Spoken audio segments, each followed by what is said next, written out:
What's going on is Anton from AntonDaniels.com. I appreciate you guys for continuing to rock with me, but I just got home off of an early morning flight, right? First thing through the door, I want to see my family. I love my family. You know, I'm a family man. I'm an advocate for families, right? Second thing, I got to get that hot shower because I got to throw the threads on.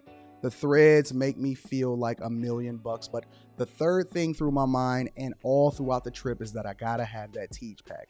Teej makes my life uncomplicated. It's uncomplicated skincare for men.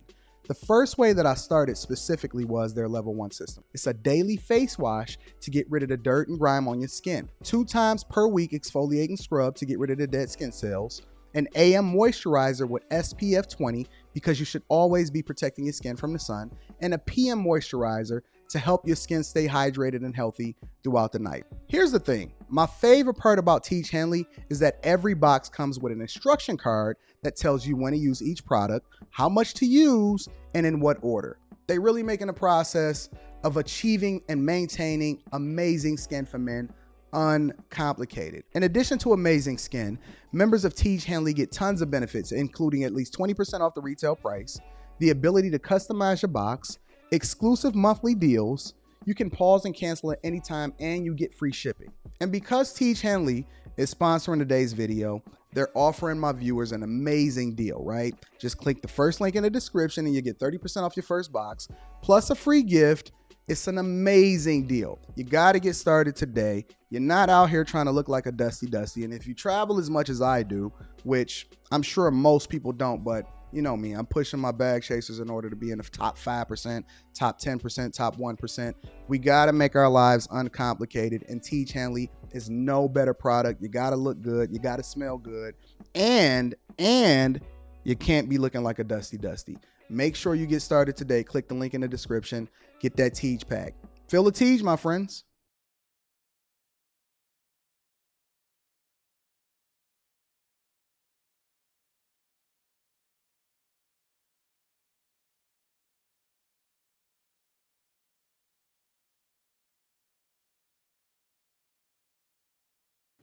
What's going on is Anton from AntonDaniels.com. I appreciate you guys for continuing to rock with me. Thank you for tuning in for another edition of the Millionaire Morning Show. I am your host, Anton Daniels. It is Thursday, May 18th, 2023, year of our Lord. Shout out to all of the beautiful people that's in the chat. I have to shut that down because that's making a lot of noise. Shout out to all of the awesome people that's in the chat holding me down. I appreciate y'all. We are going to cook up on a regular basis. Hopefully some of y'all tuned into the show that we did last night because it was an... I don't like it when it's lint on my stuff. Because it was an awesome show. And we had a really, really good time having discussions. A lot of people joined up on the panel. A lot of people gave their thoughts. Make sure you tuned in to my other channel, the Anton Daniels channel. That link is in the description. And I do plan on going live on Instagram more often. So if you are not following me on Instagram, if you're not following me on Twitter, make sure you do so, because you never know when it is that I'm going to pop up and when I'm going to have a live stream on any of these platforms, including this one, the Millionaire Morning Show. So make sure you hit a like for the YouTube algorithm, subscribe to the channel, and turn on your notifications. Let me do a little bit of housekeeping. Make sure that you guys are tapped into the Patreon. I am releasing 2 different things inside of the Patreon coming up this week specifically. All right. The first thing that I'm going to be releasing is the location. The next city that we will be hitting up. We just came from Dallas. Earlier this year, we was in Miami. The next city that we will be hitting up as far as the Patreon meetup. So if you are not a bag chaser, if you're not a Patreon member, you will not be privy to the location, because we create a barrier to entry, because every single city that we went to has been a vibe. We've hit Miami twice, Dallas, Houston, Atlanta, New York, Las Vegas, Los Angeles, Detroit, Atlanta. I said Atlanta, right? DC. We've hit a lot of cities, right? And so when we come to your city, and we want you guys to be able to network effectively, and we have a good time, and we got drinks flowing, and I usually bring some of my friends with me.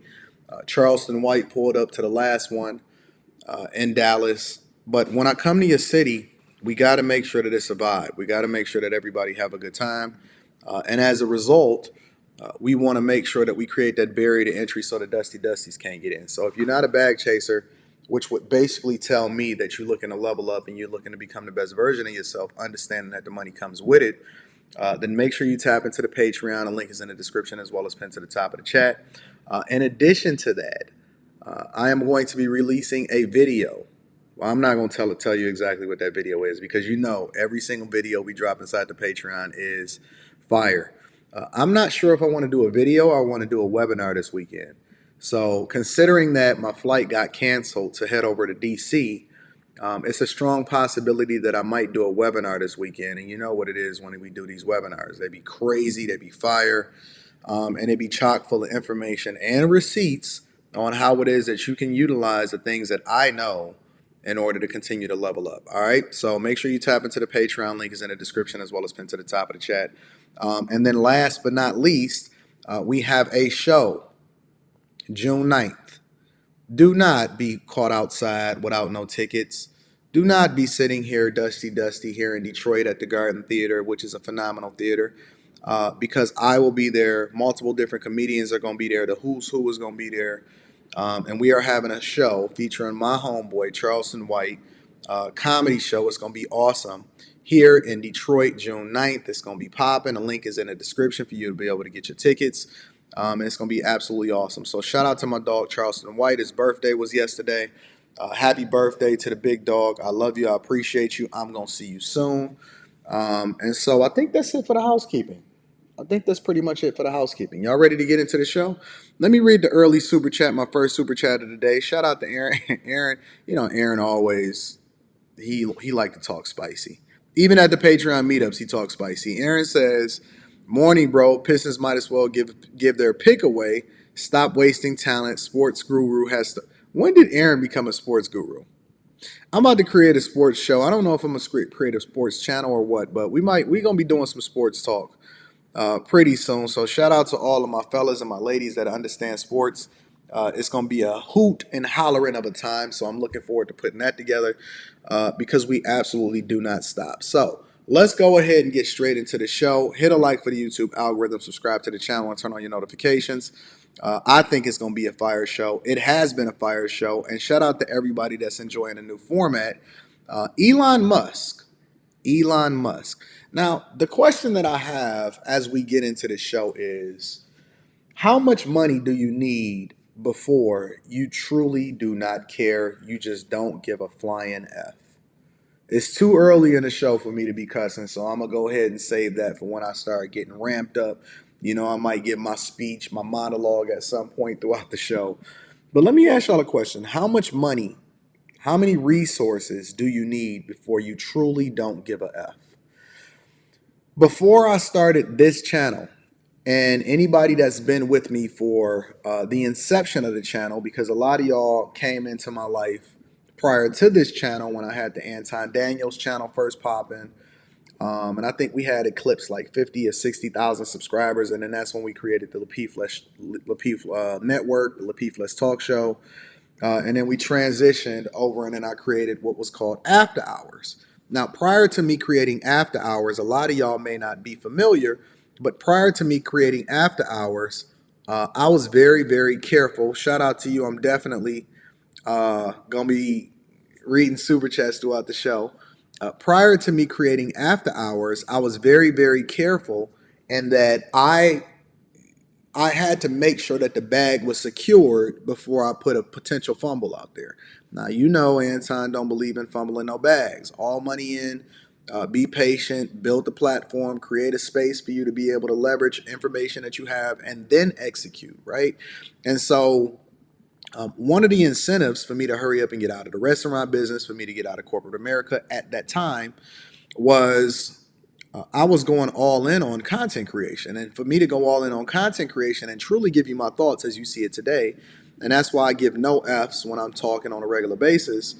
I just say what I really believe because the bag had been secured, and then I wound up going ahead and renewing my season tickets for the Pistons and all of that other type of stuff. But I got out of the restaurant business because I didn't want what it was that I was doing from a business perspective to be affected by my opinion on here on the internet, right? So my first journey into content creation was building a foundation, giving y'all the game as far as documenting my life, and then leveraging that in order to get higher in corporate America, right?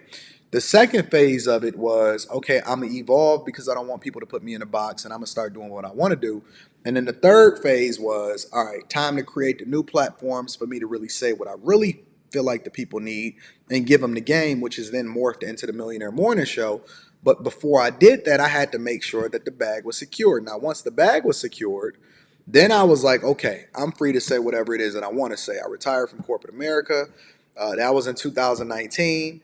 And eventually they pulled me back by making an offer that I couldn't refuse. But at that time, by the time that they made me that offer, I didn't care anymore. And it was like, okay, listen, I'm willing to take whatever comes along with it. I'm an at-will employee. Once you get to the highest levels in corporate America, that's genuinely what it is, right?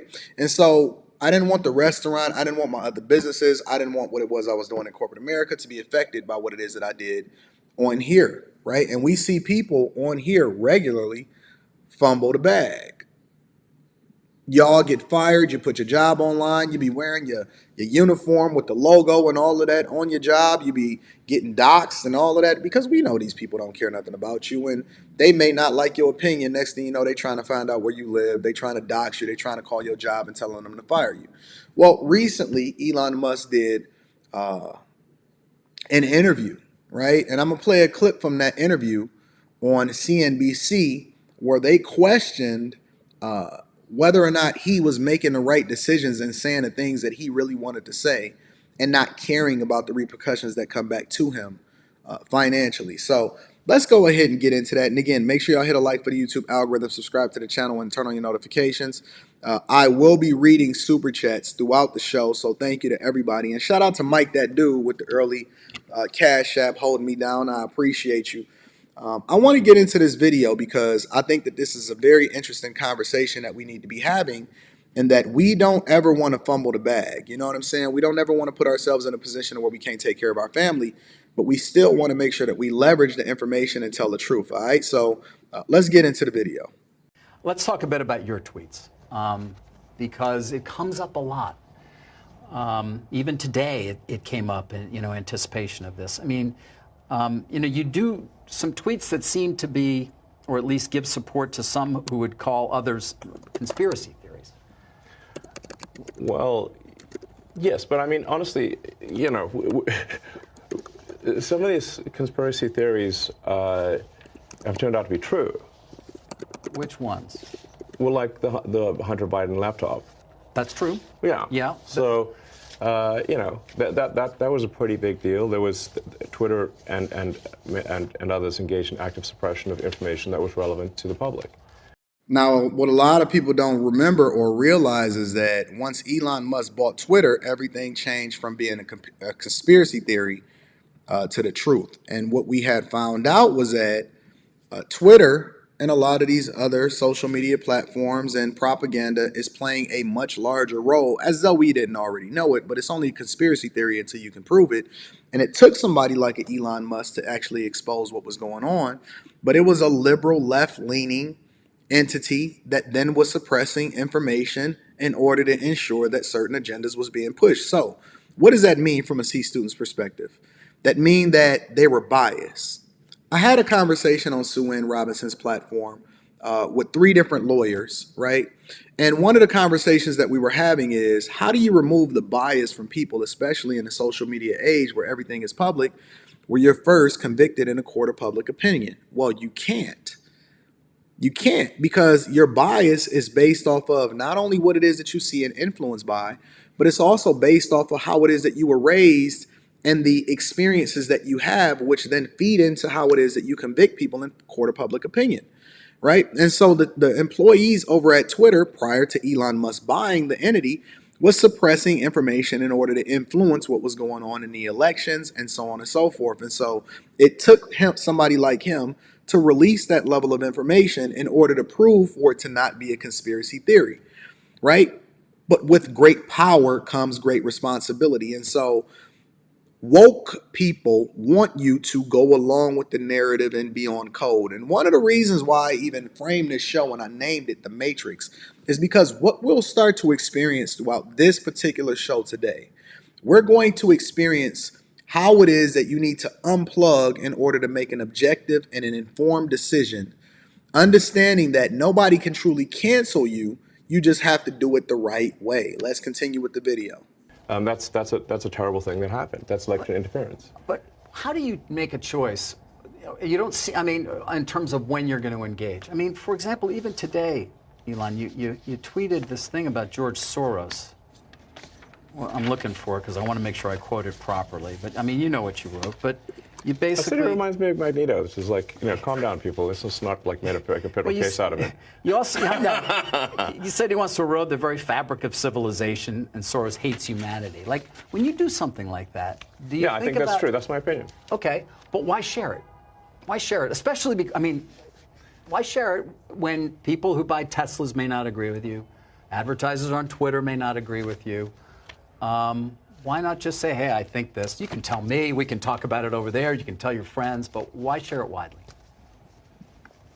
I mean, this is freedom of speech. I'm allowed to say what I want. You absolutely are. But I'm trying to understand why you do, because you have to know it's got it puts you in the middle of the partisan divide in the country. It makes you a lightning rod for criticism. I mean, do you like that?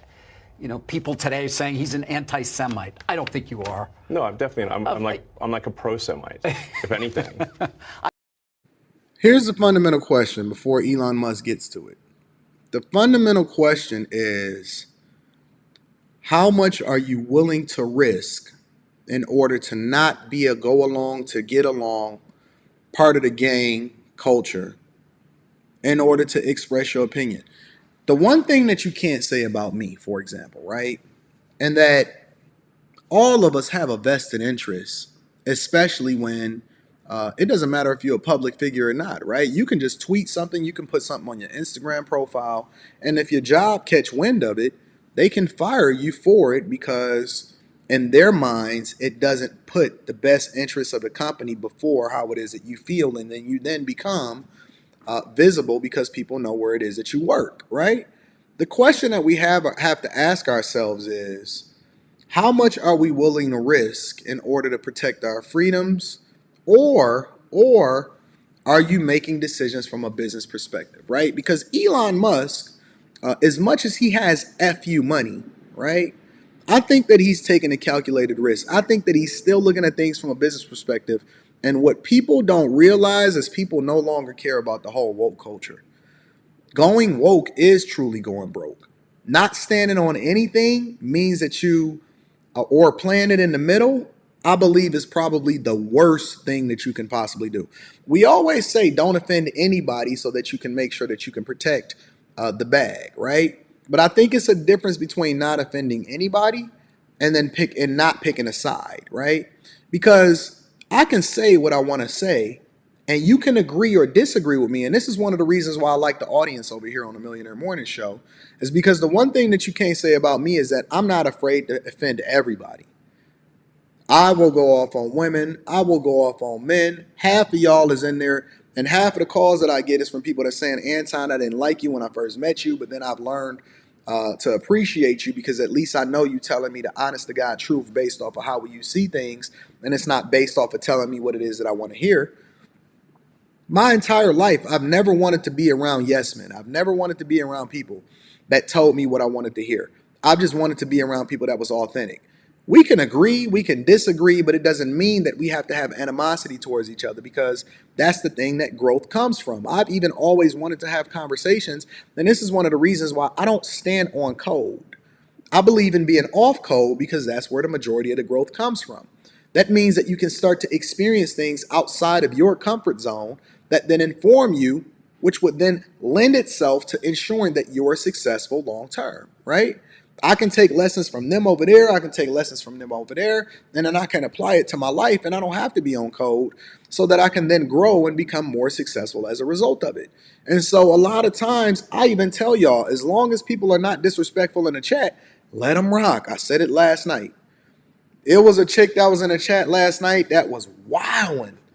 And I couldn't understand why they was there. But then ultimately I came to the conclusion after I got off the live stream, yo, they're acting like they disagree, but in reality it's hitting them. It's something that's really bothering them about what it is that I'm saying, and it's piercing their heart. And they can't turn off the live stream, and they have to actually subscribe in order to be able to comment and chat. All of y'all know, here on the Millionaire Morning Show, the Anton Daniels channel, if you ever want a live chat, then you got to be a subscriber. So I know you subscribed. Everybody that you see that be on here, Dusty, I know you're subscribed. If you typing hard in the chat, you're subscribed. It's somebody literally before every single live stream starts, they hit the dislike button. It never fails. But then you have to ask yourself the question, well, if it's not meaningful to you, then why are you always watching? Well, let me tell you why, because it is meaningful to them, right? And it's called the Floyd Mayweather effect. And I told the people at the Patreon meetup, but I went into it way more in depth. So shout out to everybody that showed up in Dallas. I said, listen, they going to pay to see you win and they going to pay to see you lose, but make sure that they pay you. Make sure that they shell out them dollars. Make sure they pay you with your time. Make sure they pay you with their effort. Make sure they pay you with a dislike, but make sure that they show up and pay you, right? And I think that when you start to take a position and a stance, you then become more successful. I can even make the argument on the other side. I can say, well, listen, I don't necessarily like liberal woke culture. I'm not really in favor of what it is that they're doing as far as pushing this agenda with the alphabet community. But the people that stand on that side and they really believe it, don't think for 1 second that they're not getting the bag over there. And then it's vice versa, right? On the other side, the people that truly don't believe in it, but they take a stance on it, don't think for 1 second that they're not getting the bag over there also. Both of them is getting the bag. The only people that get ran over is the people that's in the middle of the road. Let me say it one more time for the people in the back. Both people are getting the bag. Removing our personal feelings about it, right? Both people are getting the bag. The super woke culture is getting the bag. The Democrats is getting the bag. They getting y'all vote. The Republicans is getting the bag. They getting your vote. The only people that get ran over is the people that's sitting in the middle. And so at some point, you got to take a stance. But let's get back into what Elon Musk is saying. I believe that probably is the case. Yes. But why would you even introduce the idea then that would be the case? I mean, look, we don't want to make this a George Soros interview. No, God, no. I don't want to at all. But what I'm trying, even came up though in the annual meeting. I mean, you know, do your tweets hurt the company? Are there Tesla owners who say, I don't agree with his political position because, and I know it because he shares so much of it? Or are there advertisers on Twitter that Linda Yaccarino will come and say, you got to stop, man. Or, you know, I can't get these ads because of some of the things you tweet. Reading super chats throughout the show.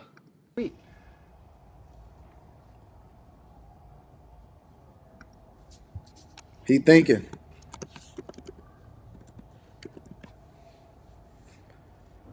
You know, I'm reminded of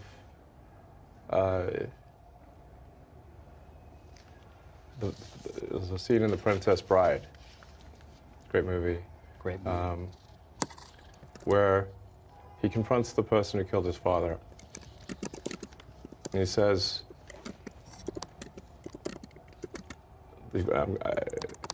offer me money. Offer me power. I don't care. So you just don't care. You want to share what you have to say. I'll say what I want to say, and if the consequence of that is losing money, so be it. Let's stop there for a second, because I think that went way over people's heads. I talk about it every day, except for I relate it to my own small little peon life. Look at Fatty. I'm going to be reading these super chats shortly. I relate it to my own little peon life in comparison to Elon Musk, right? I truly don't care.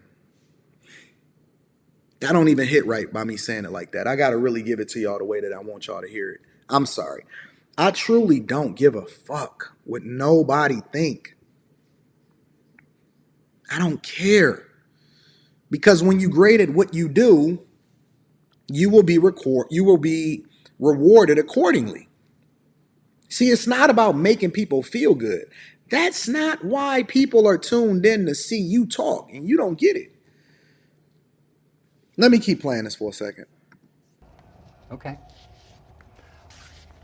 But I mean, when you link to somebody who's talking about the guy who killed children in a mall in Allen, Texas, and you say something like it might be a bad psyop. I'm not quite sure what you meant, but in that particular case, there was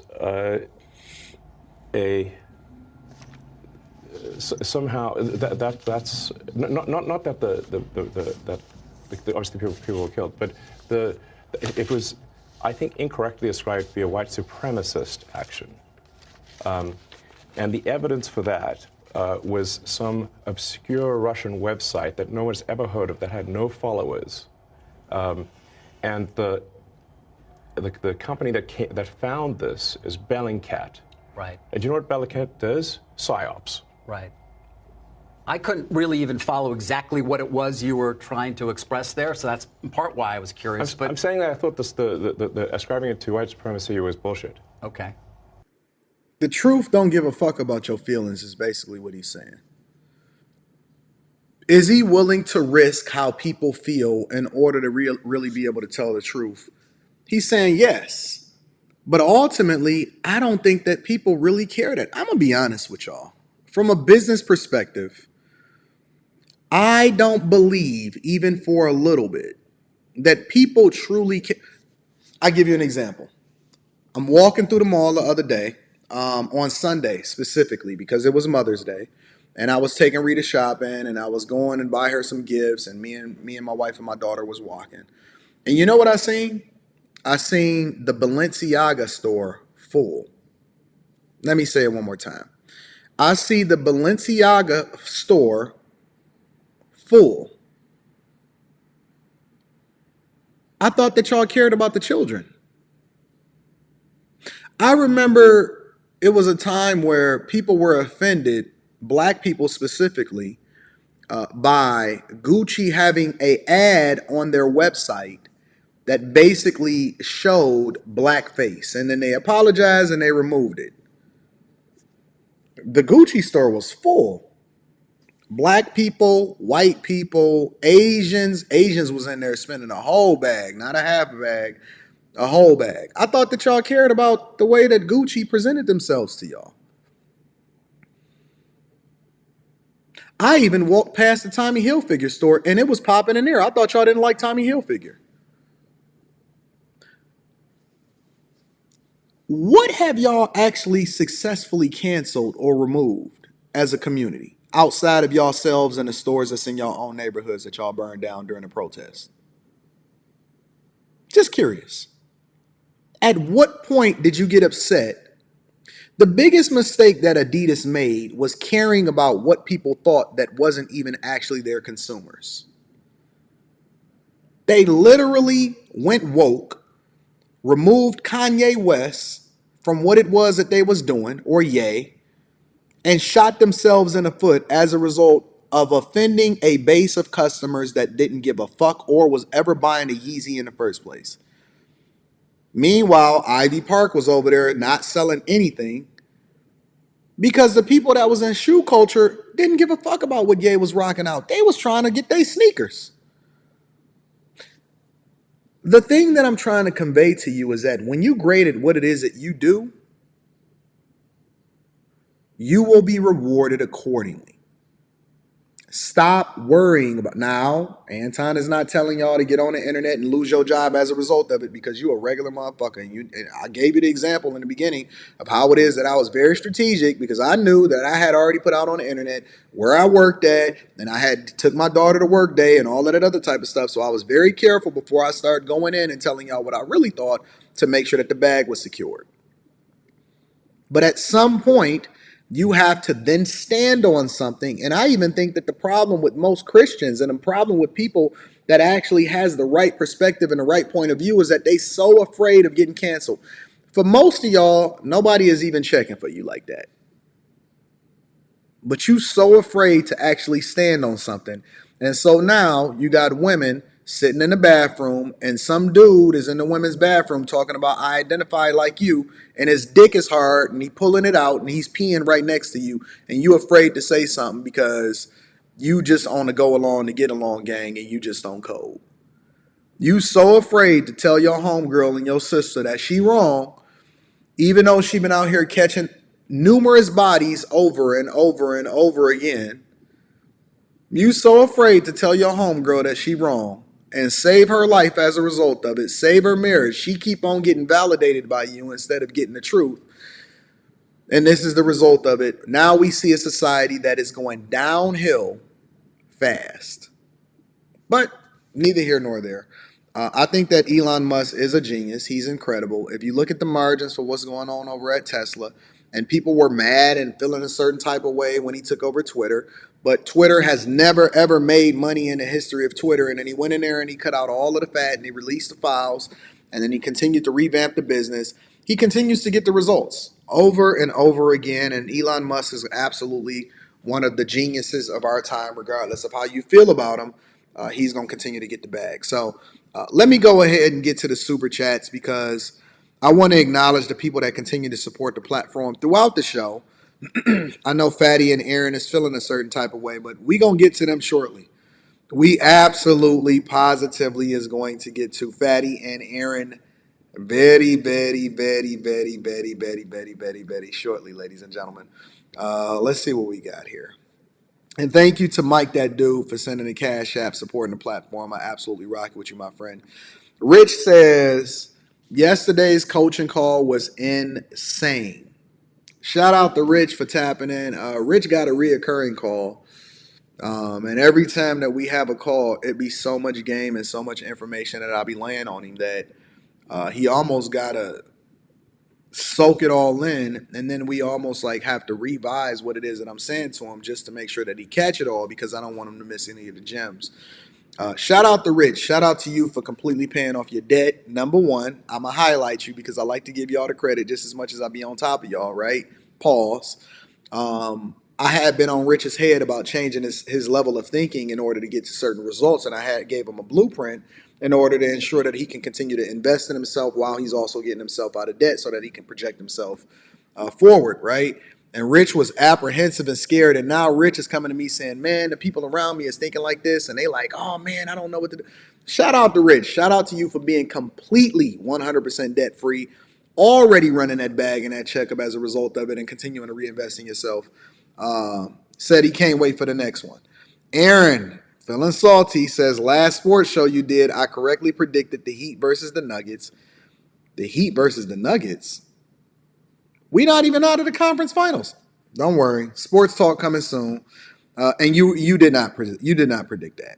You predicted them trash-ass Bulls that you continue to support, but you ran out of the city.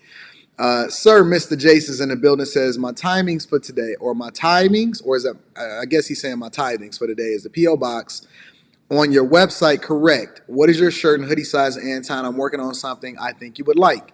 Send me a large, send me a medium, and send me a small so that we can all get my daughter, my wife, and me all fresh and fit. The link to send me stuff is in the description of the video. I appreciate you, sir, Mr. Jason. Looking forward to getting your package. Fatty is out here being catty. Fatty is being catty, y'all. Shout out to Team Fatty. Says, advice. So Fatty is giving me advice after I gave him advice. Advice, stop renewing your floor seats for shit teams like the Pistons. We are even now.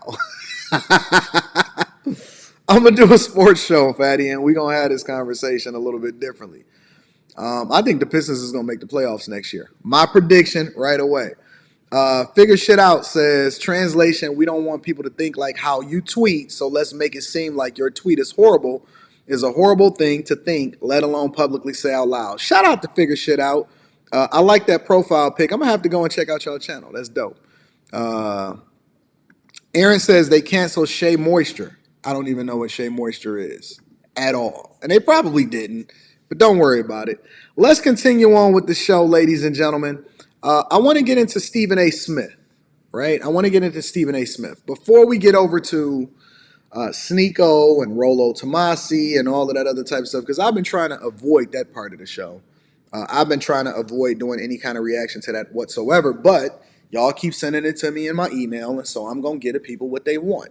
But I want to go over to Stephen A. Smith, right? Because before we get into the fuck shit, I want to get into the stuff that actually adds value into y'all life, right? And the reason why I'm using Stephen A. Smith is because this morning he actually released a video that I think would be incredibly helpful. Probably not as entertaining as you guys want it to be, but it certainly pushes you guys towards getting to the bag. And so in between the entertainment, I got to give you the medicine inside of the candy to make sure that we add as much value into your life as possible. Hit a like for the YouTube algorithm, subscribe to the channel, and turn on your notifications. If you have not already, make sure you get that Teach Pack, 30% off your first order plus a free gift. Also, link is in the description for y'all to tap into the Patreon. I absolutely want y'all to get the most value possible. And so make sure you get into the Patreon. Link is in the description as well as pinned to the top of the chat. Let's get into the Stephen A. Smith clip, ladies and gentlemen. You know, my day job is at ESPN, and I worked at ESPN since 2003. They let me go over a contract dispute in 2009. Is that a green screen that Stephen A. Smith got right there? I don't know if that's a green screen, a poster, or whatever. I don't know. Stephen A. Smith's home setup is nowhere near the type of level that we got it on here on the Millionaire Morning Show. I'm going to be reading Super Chat shortly. I see you, Aaron. But let's continue. I will openly confess, as I wrote in my book, Straight Shooter. Nice promotion. Memoir, Second Chances and First Takes, New York Times bestseller. As I wrote in that book, it was a devastating experience to go through. But I got to confess to y'all, it's the best thing that ever happened to me in my life. I didn't know it at that time. So, I explain to y'all on a regular basis how you failing or what you project to be failing is not really failing to me because I understand it looking in hindsight from a 41-year-old person's perspective, right? I just call it failing forward for the sake of conversation. But the reality is that it's just to learn lessons that allow for you to then lean on those failings in order to be more successful, right? I didn't learn how to fail. I learned what not to do and then how to apply those lessons into the things that go into the future. Some of the best things that happened to me, and I even communicated this to y'all from the previous positions that I've had in my life. Some of the best things that ever happened to me was failing. Right? It was getting fired from my job back in the 06, 07 era, something like that, right before the recession. It was the suffering. It was the moving back into my mom's basement. It was the sales job, the 100% sales job that I had to take, whatever, so on and so forth. And those were some of the best things that ever happened to me. But while you're going through it, it seems like a difficult time because you're like, man, I can't believe this is happening to me. I would largely say if that didn't happen to me at that time, it's a strong possibility that I wouldn't even be here sitting with you today. Everything led up to where it is that we are today. But let's continue. I'm going to read Super Chat shortly. It's the best thing that ever happened to me in my life. Here's why. I didn't know my business. I didn't master my business. So I personalized everything. Must be race. I'm a black man. I'm outspoken. I have some degree of intellect, a little bit anyway. So he was running in the Victim Olympics like y'all do still today. When he got originally released from ESPN, he was running in the Victim Olympics. And the first thing that he went to, just like y'all go to, is, oh man, it must be because I'm black or it must be because I'm a woman. No, it's not. It's because you're a piece of shit and they're not really rocking with you when you think that you're worth more than you really are. But let's continue. I'm their nightmare. That's why they're holding me back.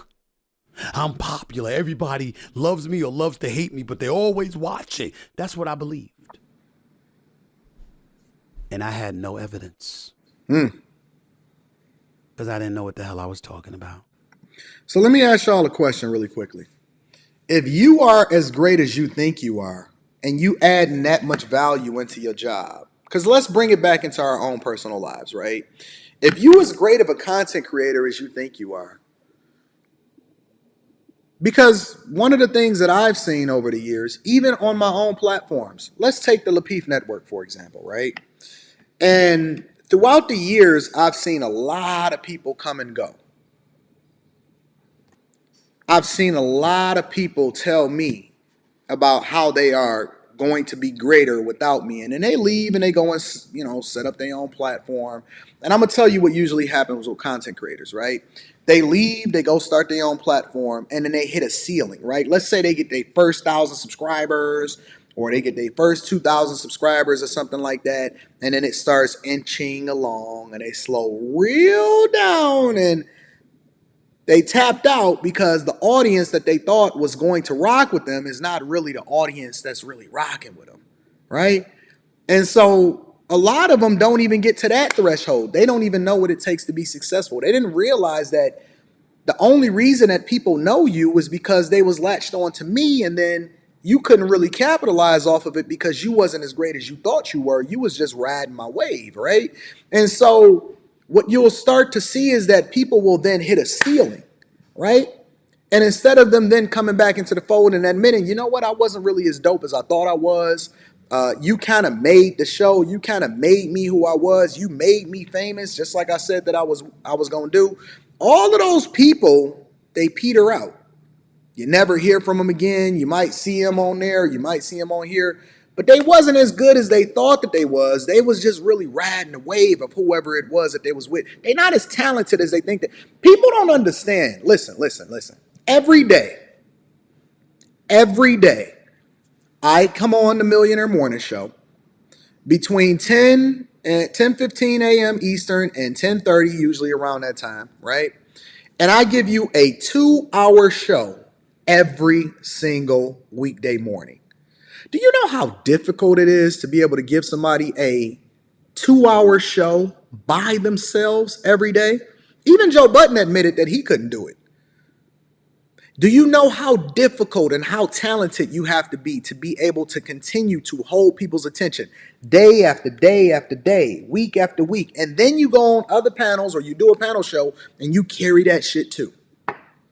Do you know how talented, how difficult, how much work I had to put in to even be able to communicate effectively without saying the same thing over and over and over and over again, and to give you a whole show every day? People have no clue.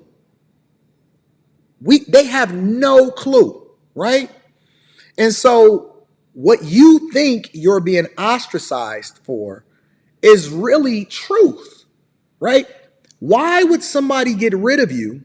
Not you leaving on your own, but them getting rid of you, right? Let's say Stephen A. Smith or you at your own job or whatever. If you add that much value, right, then why would they get rid of you? Because it's only one or two scenarios in that situation. Either they didn't really realize how great that you were, or you wasn't as dope as you thought you are. Because if they are, then that means that you're going to see a decline either in what it is that they doing, or you're going to see an uptick in what it is that you doing, because now you unleashed and you have the ability to be able to do what you want to do. See, when you go out on your own, and this is why people are so afraid to be independent, you have no more excuses. It's nothing or anything that anybody can do that then slows you down from being successful. So you can't blame it on a platform. You can't blame it on the algorithm. You can't blame it on your boss. You can't blame it on the network. You can't blame it on anybody else. Now it's all about the work that you put in. You can't say that the system is holding you back, because everything that you have or everything that you do is then defined by your own greatness and your own work that you put in. And that's what I want to see, right? I want to see the work. I want to see what it is that you do that separates you from everybody else. I want to see what makes you so great. It ain't your race. It ain't your gender. It ain't none of that. It's whether or not you can compete, right? Because now, when everything falls out and the dust settles, we gonna see who's who. We gonna see the difference between somebody that's really about that life, that knows really what it takes in order to be successful, and the people that was just riding the wave. I thought because I was on the side of buses or I was on billboards and stuff like that, that my popularity was cemented. And because they screamed my name in the streets and they knew who Stephen A. was, I must be worth more. I had no analytical data. I had no numbers. I didn't even have a publicist. or an agent connected enough to provide me with the necessary intel to validate and authenticate my value. I was an ignorant ass. Period. And when I got fired and let go, you know what was the most devastating part of it? They didn't even place any restrictions. Go ahead. They ain't even have a conversation. They just, go ahead, do what you do, fam. If you great, then do what you do. And listen, some of us need partnerships. Some of us need other people in order to play roles in our life in order for us to continue to level up and be great. It's the reason why wives have husbands. They need them in order to continue to elevate themselves. And it don't mean that you're inferior as a result of it. It just means that you understand your role and your place. Everybody is not Michael Jordan. Sometimes you're a BJ Armstrong. Sometimes you're a Steve Kerr. Sometimes you need to be a Scottie Pippen. Scottie was great, but Scottie wasn't as great as he was when he was with Michael Jordan. They didn't even put no restrictions on Stephen A. They just let him go. They was like, all right, cool. Have at it. Do what you do, big dog. Go out there and get a job. They didn't stop me one bit because they knew they had nothing to worry about because no one wanted me. Not even BET or TV One. And I only bring them up because I'm a black man who's pretty experienced in broadcasting. You would think one of them would want me. Nobody. This is the Stephen A. that I like. He just telling the real. He said, listen, when I left ESPN, I thought that because my face was on a bunch of billboards that I was the man. Now, this flies in the face of what a Roland Martin would tell you, right? Because some people have it and some people don't. Some people have the ability and some people don't. Some people need to use the system in order to leapfrog into that next thing, but it doesn't necessarily mean that they had the sauce by themselves or it was still something that they needed to learn before they can break out on their own. Let me ask you a question. How much is, because y'all like to talk about ownership, right? How much is 100% of nothing? Because you can own, listen, anybody can be the CEO of their own company. How much is 100% of nothing? Or you can take 50% of something. Or you can take 25%. You can have 100% of whatever it is that you want. But if you don't actually know what you're doing in order to then generate the revenue, create the eyeballs, and all, keep people's attention, you don't know how to put on, you don't know nothing about this. You're not even that talented. Let's be honest. It's a lot of panels and a lot of people that I were on panels with, and y'all thought that they was awesome, and they can get online right now and they can't get 5 people to watch them. Let's be real. Let's keep it 100% real. There are people that y'all thought was awesome. We don't even remember their name. I remember I had a conversation with somebody because I was trying to, they had reached out to me like way after we allegedly fell out and all of that. And we patched it up and everything like that. And I would never say any names. But I had a conversation with somebody. And I was like, yeah, you know what I'm saying? You can come on my platform and we can have a conversation and get it popping. I think that it would be a great show. And they said, but I don't really know if the people understand my worth. And I turned and I looked at Rita. And I was like, you hear what this person is saying? I was like, you know what? Let me think about it. Never even answered the phone again. Like, fam, ain't nobody checking for you, Otis. Ain't nobody checking for you, Otis. We don't even remember your name. Unless it's in reference to what it is that I did to you or for you, we don't even remember your name, Otis. So y'all got to remember and play your role in your position. Stephen A. is breaking it down for you right here. Humility is key. Hell, I'm not even sure I could have got a job at Jet Magazine. Nobody wanted me. Hey, where's Don Lemon at? Everybody got all of this big, offering the big numbers over to Tucker Carlson and everything like that. I'm just curious. Where's Don Lemon at? Is Don Lemon going to show his face and he going to end up on another network? He going to start his own thing? What? Where's Don Lemon at? Talk about the shade room where, you got people up in there talking about folks all the time. Hell, they didn't even want me. Nobody wanted me. I don't even know whether they existed then or not. I'm just saying, if you were black, you didn't want me. You were white, you didn't want me. You were Latino, you didn't want me. No damn body wanted me. But it unleashed me because I met great executives like Bruce Gilbert, great executives like Mike McVeigh, a friend of mine spanning 20 years by Terry Fox that educated the hell out of me about this business. My man Galen Gordon and others, Dave Roberts, who's now a high-ranking executive at ESPN, Mark Shapiro, who's the president of William Morris Endeavor, Ari Emanuel, who's the boss and the founder of William Morris Endeavor, Nick Khan, a super agent in this business who now runs the WWE. I had folks that I knew who are nothing short of brilliant that educated me about the business. He's humble enough to acknowledge that there was other people that needed to play a role in his life in order for him to be successful. And because they educated me about the business, I became a master of my business. Talk to him. Which means I ultimately found out exactly what I was worth. People need to make this go viral. This is the video that we need to be talking about. We don't need to always be highlighting. And again, I get it. I understand the entertainment aspect of it. But again, these are the lessons that we need to be really taking in because he's giving you the game. He's helping you to understand that you may be worth something in the future. But you don't really even understand. You think that you got a little bit of shine, a little bit of impact. You had a little viral moment, and now you think you that. You not him.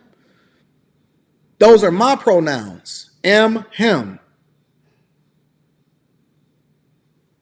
You can be she, zer, sure. Ladyboy. My pronouns is am, him. Am/him. I'm going to put that on my Instagram profile. Am, him is my profile. Is my pronouns. You not them yet. You not him yet. You not Himothy. You're Timothy, not Himothy. And so you need a little bit more structure. You got to grow a little bit before you get to that space. What my market value was. How significant did I resonate? How do I matter? I do First Take every day. I know the ratings every day. I do have an idea of what dollars I resonate, that I generate rather. Which then can factor into what it is that he negotiated with regard to his contract because he now has understanding. Even the Bible says, in everything you do, get understanding. Revenue for ESPN. I know what I generate for this podcast. I pay attention to it. I know what I can do on YouTube. I have fantasies that I'm hell-bent on making sure become reality. Okay, talk to him. It's not personal anymore. It's all business. Somebody in the chat saying Anton is him Kardashian. Oh, that's a good one. That's a good one. I'm him Kardashian. I say all of that to say to the Writers Guild Association of America, you have a supporter in me, but make sure you do the same. Make sure that when you talk in Tinseltown to these networks and these network executives and you negotiate here with the whole butt, not the half butt, the whole butt.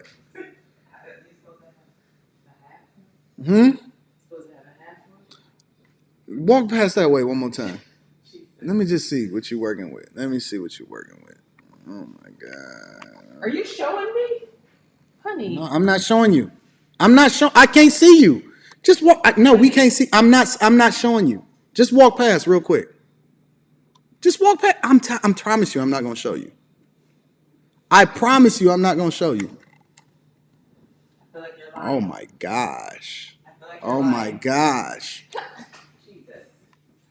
Oh my gosh. Honey, you got a whole stack, not a half stack. You got a whole stack of pancakes back there. Have you seen your pancakes lately? Have you seen your pancakes? Yeah. And you got a whole stack of pancakes right there. You went to the gym yesterday, didn't you?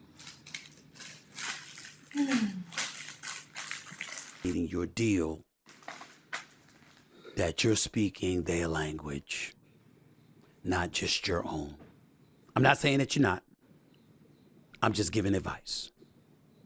Because when you speak their language, they can't ignore what's oozing out of your mouth. Okay, Steven, I'm distracted now, so I can't even say what it is that I wanted to. Honey, are you 41? No surgeries, 100% natural? These little funky hoes can't touch you. Let me tell you something, baby girl. These funky hoes can't touch you. Not even a little bit. Your pancakes is popping. Your waist is slim. No waist trainer, no nothing. All right, look, listen. All right, where was we at here? Stephen A. Smith. All right, let's get back to it. I'm sorry. What message you're disseminating to them. They have no choice but to hear you because it's a language they understand. Remember that. Hold on to that. And I think that sooner than later, this strike will come to an end and we'll all be blessed with you putting your wonderful talents on display to make sure this nation and this world is entertained. All right. Listen, Stephen, we got it. We get it.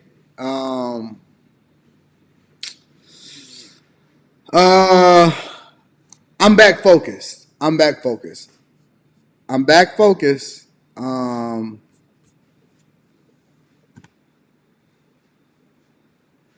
You got your water out?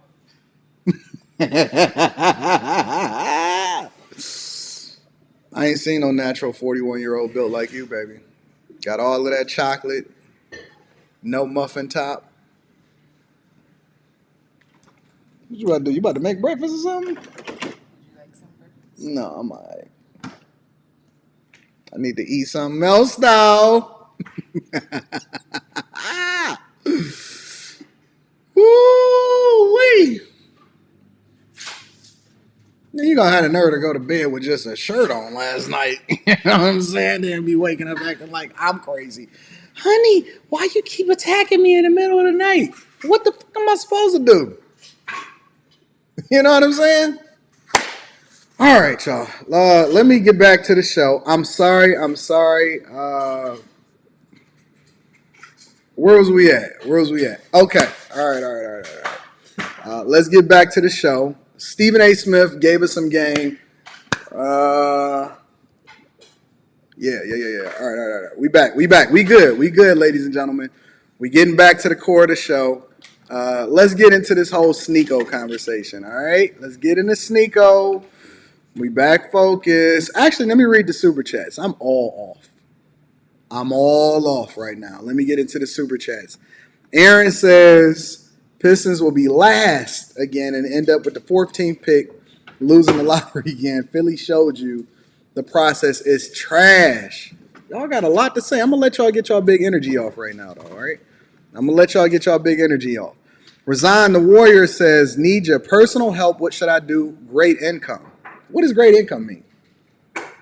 Send me an email, AntonDaniels413@gmail.com. That is AntonDaniels413@gmail.com. All right, send me an email. Shout out to J Dubs with the 25 ball. Says your content and points of view always cause me to think differently. Nothing but the utmost respect for you, my brother. Shout out to you, J Dubs. I appreciate you for acknowledging what it is that we do over here at the Millionaire Morning Show. You are absolutely, positively dope. Thank you, my friend. Roger Marine is in the building. Says love and support you, Stephen Django. I am a bag chaser. Shout out to you. You're going to have to come up with a lot more than my pronoun is bag chaser. All right. I like that. We're going to be bag catchers, but bag chaser just absolutely hit the same. What you got going on over there? This is why you can't work from home, y'all. No, I don't want no salad. I want some muffin. You know what I'm saying? This is why y'all can't work from home, ladies and gentlemen. I was only working from home because I expected to catch a flight this afternoon over to DC, but now that got canceled. So here we are. All right, let's get back into the thick of things. What is this? Let's get back into the thick of things, ladies and gentlemen. Let's focus. Let's get our minds together. You know what I'm saying? We on top of things. Now, let's get into this whole Sneako conversation, all right? A lot of people are saying that Sneako is waking up from the red pill. All right. Now, I have not seen the conversations. I have not reviewed the videos.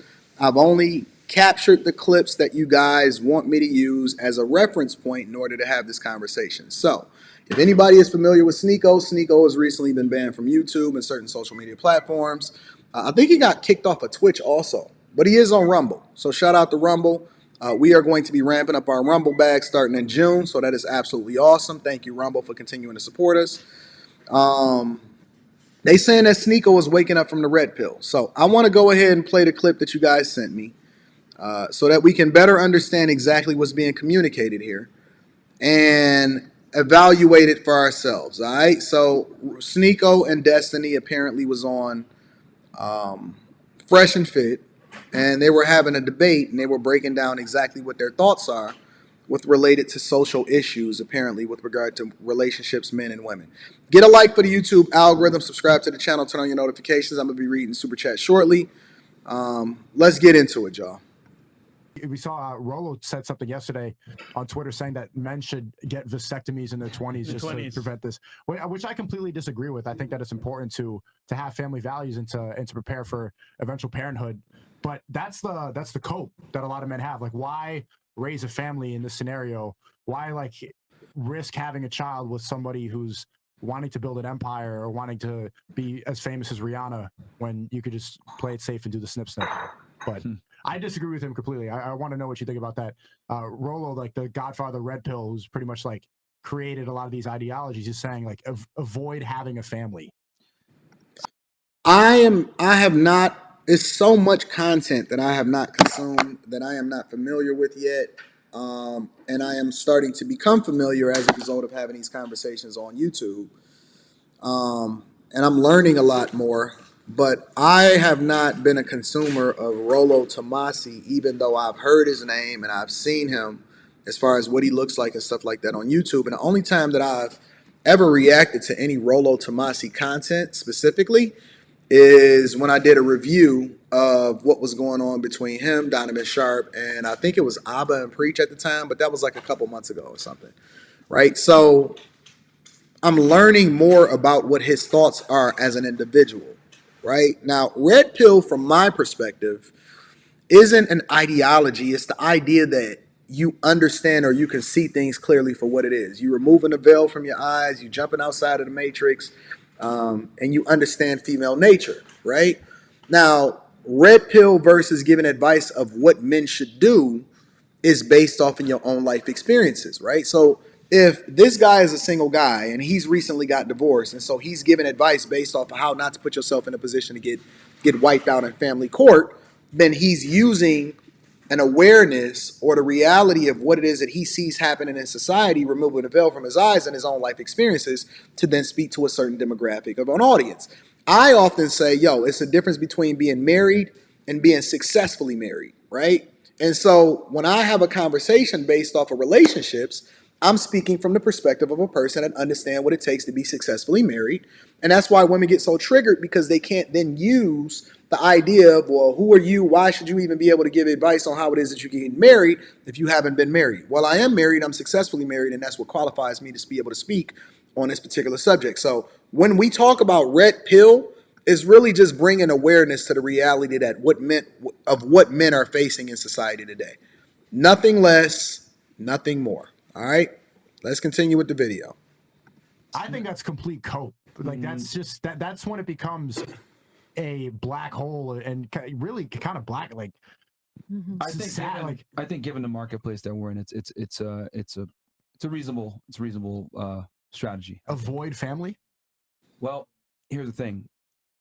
the upsides are great, but the downsides will absolutely demolish you. I mean, you can look at the Tradcons right now that's going through. I mean, look at Steven Crowder right now, bro.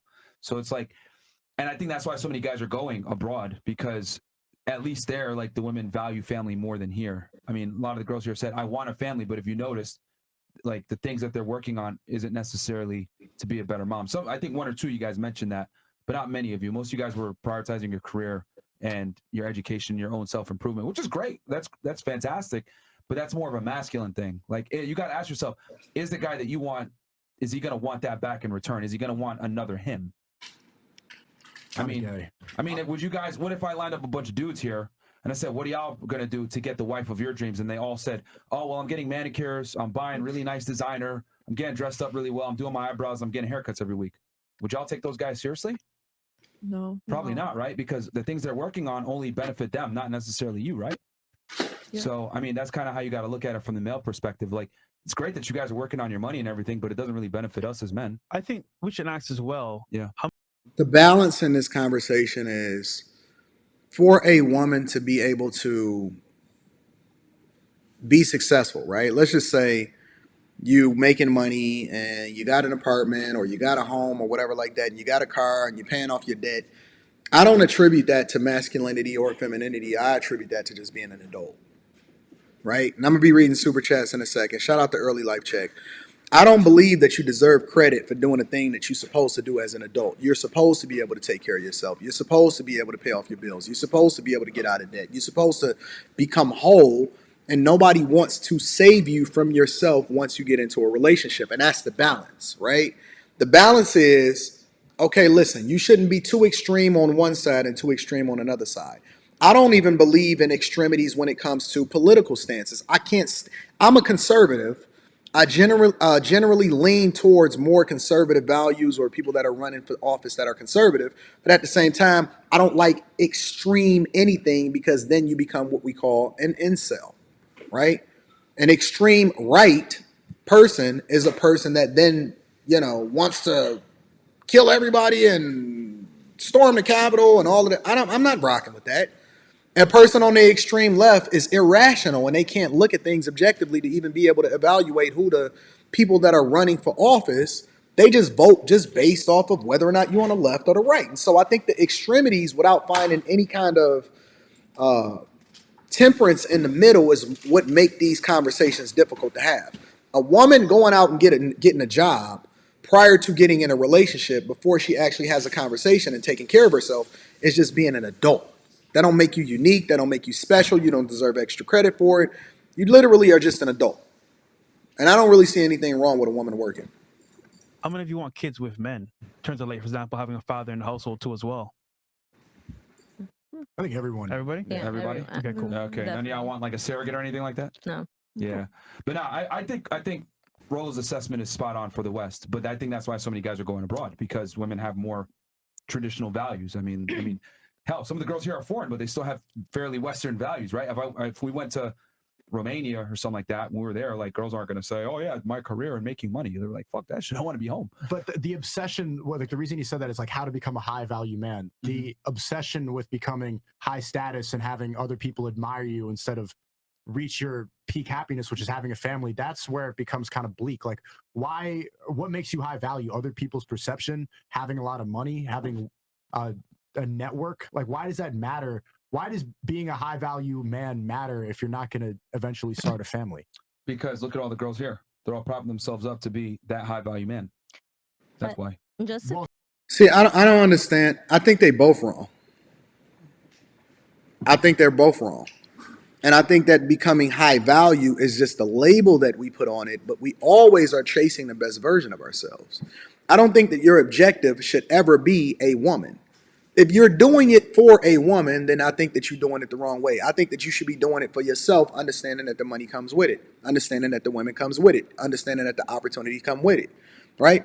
I don't have to do it for a car, but I want the ability or the availability of being able to get the car if I want the car. You shouldn't become a quote unquote high value man so that you can then impress other people. You're doing it so that you have the options to do what you want to do when you want to do it, right? I'm not interested in having a whole lot of kids. As a matter of fact, My wife and I had a conversation about whether or not we wanted a kid anyway. But my ability to be able to travel the world and experience life as I seen fit, depending on where it was in my life at the time, was based off of the fact that I have the resources and I work my ass off in order to get to the space that I want to, right? And so it has to be a balance. Becoming a high value man cannot just be so that you can get women or so that people can pay attention to you or anything like that. The women are going to come with it. The money comes with you being great. And that's why we call ourselves bag chasers, because bag chasers is becoming the best version of yourself, understanding that the money and everything else comes along with it. Right? No? And we're calling that bleak, and we're calling that out and saying it's empty. So why are we advocating for the same thing on the other side? Because it's not going to change, bro. Feminism is here and it's not going anywhere. Like, women will not concede whatsoever. Like, they're going to continue to make money. They're going to continue to gain status. They're going to continue to, go up the ranks. Women are going to out-earn men in the next 20 years. I predict it. They're dominating men when it comes to college being graduation. Bleak about it is kind of a waste, because we've seen some, like, I think your answer is exactly what I saw girls in Eastern Europe doing, trying to get closer to God, working on their health, working on making sure they're emotional. I thought Sneako was like the complete opposite of what it is. Is he just debating because this is the role that he's supposed to play on this particular podcast? Or is this what he's evolved into? And you have the right to evolve or change your mind or become a completely different person depending on where you are in your life. Often at times the things that we thought when we were younger, we continue to evolve and we change when we get older. But I just thought he was a completely different person. I thought that he was more like Myron and fresh. Mature. That's what Eastern European women are doing. So it's not like you can't just put a blanket over all the women here and say, give up and cut off your fucking balls from your dick so that No, I get that. I'm all for families, man. I've always said it. The nuclear family is the backbone of any thriving society. However, when half the equation of having a nuclear family doesn't necessarily prioritize a nuclear family, as a man, you got to make some adaptations, because if you do make a nuclear family with someone that isn't as interested in making a nuclear family with you, and they're rewarded for leaving that nuclear family through divorce courts, alimony, etc. As a guy, you got to kind of reassess how you want to move. So I'm saying families are fantastic, but it's a very dangerous proposition in the West, in the United States. That's my thing. But I'm all for families, though. I am, trust me. Come from a two-parent household. I would probably be a fucked up idiot if I didn't come from a two-parent household. But my parents are from the Middle East. They have different culture values. Religion is a thing. Here, religion isn't that big. Feminism is here. Women prioritize careers, just seen through and all these girls are young too. That's the crazy part. Yeah, they're all young. Young panel. You know what I mean? So what's your take on this? I want to hear Fresh and Fit's take on this. So it's 15,000 men watching for the most part. Should men in their 20s get a vasectomy? Personally, I would say, looking at it from a holistic standpoint, I get what Rollo's saying for the whole topic itself of being high value, because once again, if you get a woman pregnant that's not there for you, she could be against you and it could turn into many different things. But personally, like I was saying earlier, for me, I do want a family. If I meet the right woman, I think is going to raise that child. But for most men, do they have I want to say, resources to find a woman that they want of their dreams, or even get the right woman? Probably not. So to be safe. Here's my question. What happened to using a rubber? I don't understand.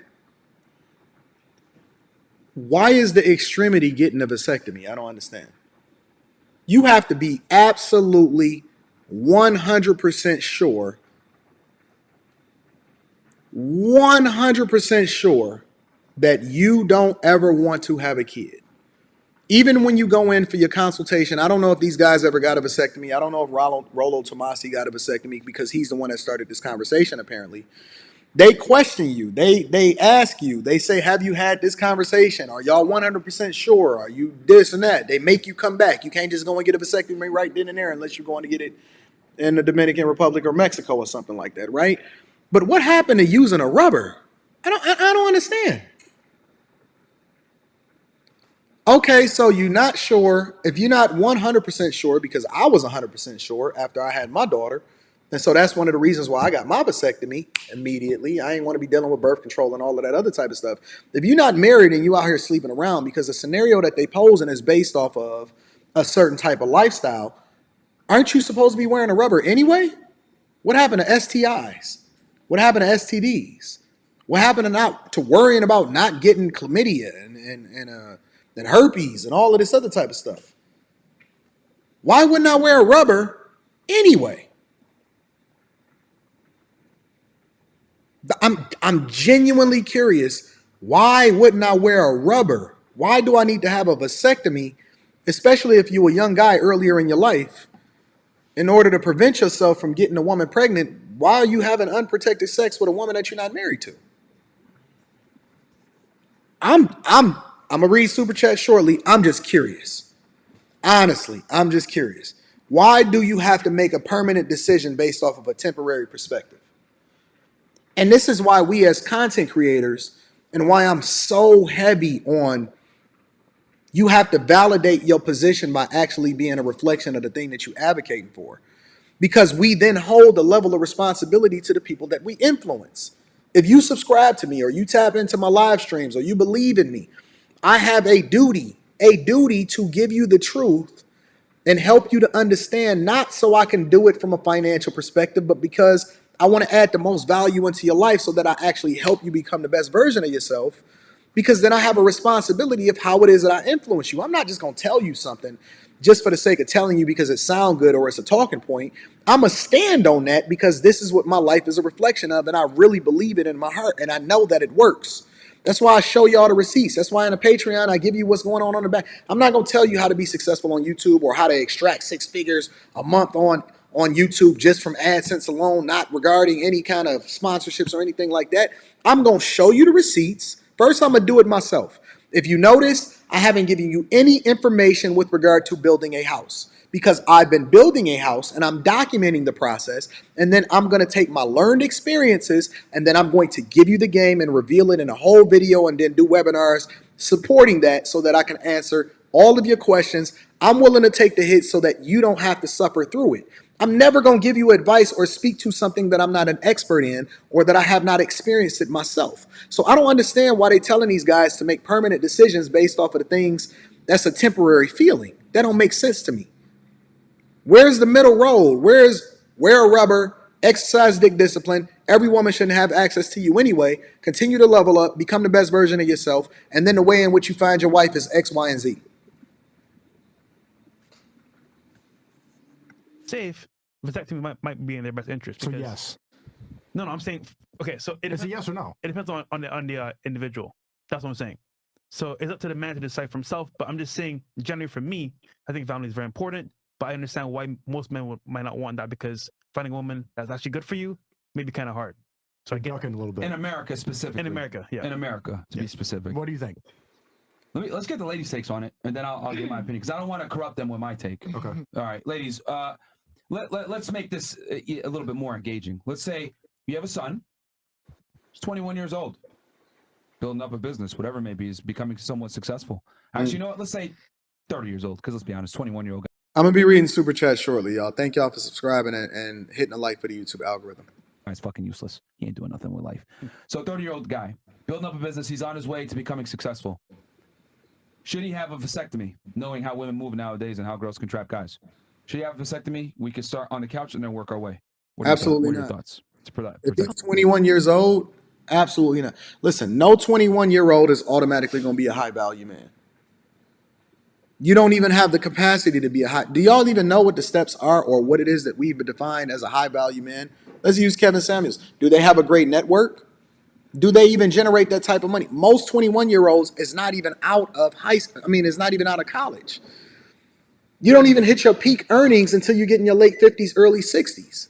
Most 30-year-old guys is just now figuring out that their mama gave them the wrong information on what it takes in order to be the man, and they just starting to get their life together in the first place. The scenario is a bad scenario. What 21-year-old man is already going to be a high-value man? Because I don't even think that making 6 figures make you a high-value man. I think when you start to really take into consideration inflation and what the cost of living is, your ability to be able to raise a family, maybe a 4 total, 2 kids, a wife, carry a mortgage, then you ain't got no debt. Most of these dudes still living in debt and all of this stuff. You got to make at least, in my opinion, and I said this a long time ago, you got to make at least $250,000 a year to be considered high value. That's just on a financial scale. That ain't got nothing to do with anything else, networking, presentation, being able to have a reputable LinkedIn, all of that other type of stuff. You got to be at least. Let me finish. Let me play a little bit more of this. If he's really successful, I mean, I've seen men get trapped, so I'd probably be more prone to saying yes if he was, you know, like a target. But on the whole, I think no. Okay. No, I would No? tell my Okay. son completely no Okay. to not do that. Fair. Honestly, if they don't want to have children, then yeah. But I think that every man should be able to like decide if they want to have a children or not. All right. And it's like important. So I don't think so, honestly. Okay. Like you can just find women that. Let me give y'all a little bit more insight on vasectomies, right? They are reversible, but they are reversible based off of how long you've had them. Okay, the longer that you have a vasectomy, the less likely that the reverse will be successful as far as undoing what you did, which is one of the reasons why they have these conversations with you and the doctors want to make sure you're 100% sure that, you know, this is what you want to do before you do it. Follow your values in another part of the world, as you said. Like, all right. So you're saying you just go somewhere else. Yeah, just like go somewhere. But what if they decide to stay in the States? Honestly, I still think that there's women out there that can be like mother. Okay. Like what about material. You? Honestly, if he wants to, then that's fine with me. But can't you get a vasectomy undone? You can, yeah. Yeah, so like I wouldn't be opposed to it at all. Like you could also detransition after becoming trans. I mean, like, but you don't ever want people to do that in the first place. Like you're messing up your body. Once you take puberty blockers, you can go off them, but there's going to be a physical difference. Exactly. I mean, if he wants to take that risk, I don't really care because I know that they be getting like some girls be lying, doing other shit, and like I haven't heard anybody mention a condom. I haven't heard one person mention a condom. Do anybody use condoms anymore? Is Trojan going out of business? Do they need another marketing campaign? Trap now, and then they take all his shit and then leave. So I'm not opposed to it at all, actually. All right. What about you? I would say no, but I mean, it's their choice. All right. Like, I would hope that I raise them like a good, like they have a good sense of moral and they'd be able. These women don't even know how to talk. They don't even have no confidence. Where do they get these drags from? These are like children. These are babies. These are literally like babies talking right here. I wouldn't even take what they have to say seriously. To pick the right, like, woman. Okay. What about you?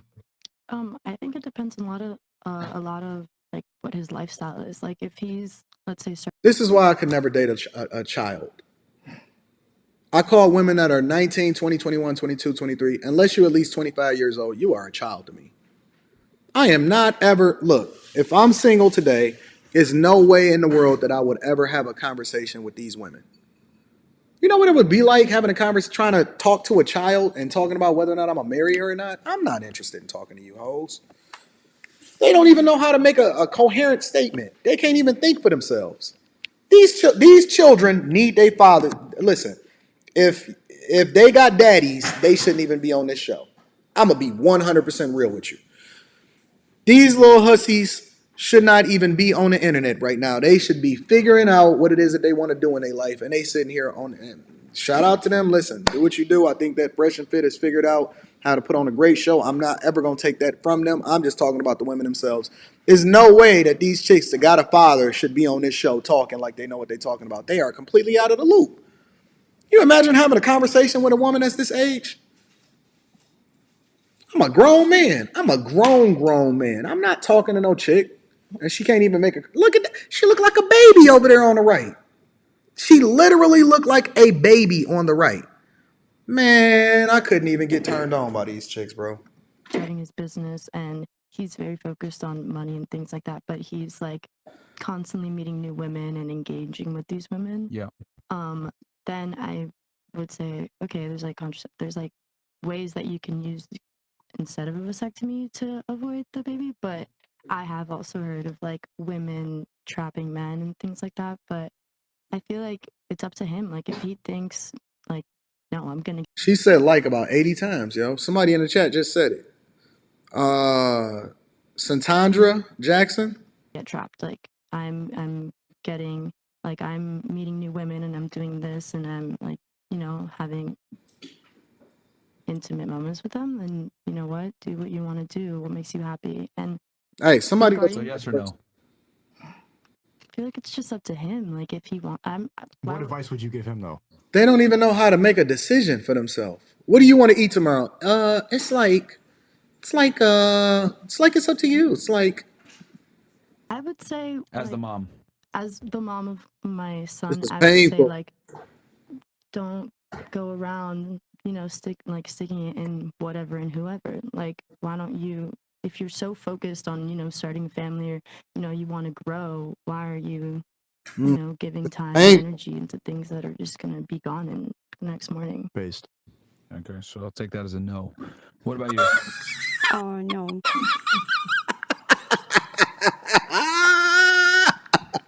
he was like, yeah, I'm gonna just take it as a no. I think there's still a lot of women with values and that can like be a good mothers and stuff like that here in She Florida. don't know how to speak English. Where'd they get her from? Okay. In Florida? Well, you say Florida, right? Okay. Because she's. Well, I mean in the United States. Oh, well, yeah. Okay. What about you? I wouldn't want him to. I would just tell him to work on his discernment as far as who he's having sex with. Mm-hmm. But if he made the decision to have sex with somebody unprotected or whatever happens, then he has to live with those.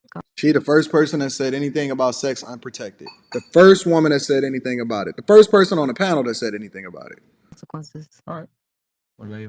I personally would tell him I wouldn't want him to do it, but like you can't really control what happens. Things happen, and yeah, that's what they have to live with, and they have to deal with that and provide for that child. And you always just have to be careful. Oh, this is like chalkboard. I mean, at his big age, I feel like he should know the consequences of doing something. Nails on the like that, or I chalkboard. would definitely advise him against it. Because like you were saying, puberty blockers and all that, like once you do something to your body, it's very hard.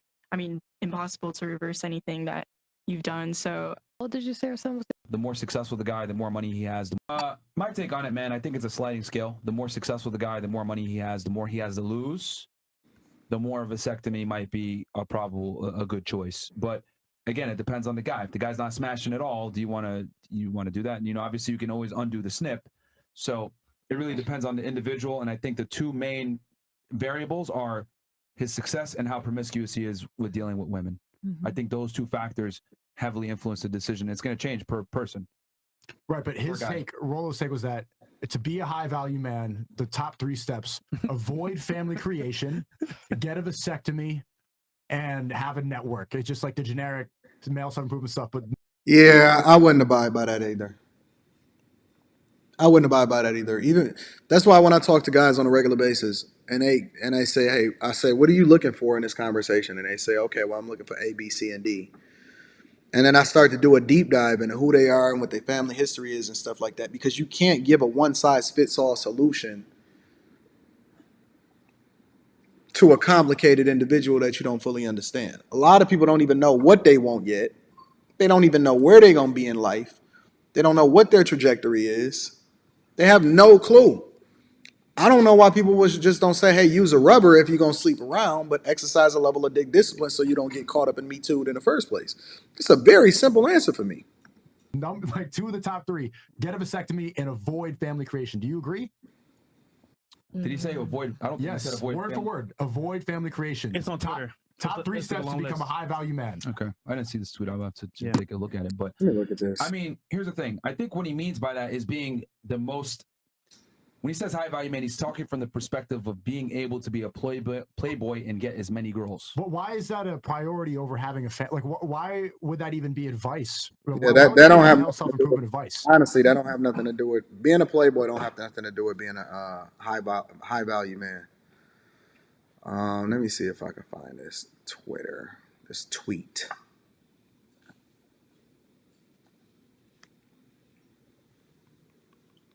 Value man. Let me play this while we playing it. Yeah, be a playboy instead of raise a family. Well, we make fun of women all day for wanting to be girl boss queens and sleep around and have all this, and then you tell guys be a playboy instead of raise a family. That's the same advice on the other side. Because here's the thing: when you're a playboy, you're going to be better at raising the family, and the reason. But he's saying avoid family creation.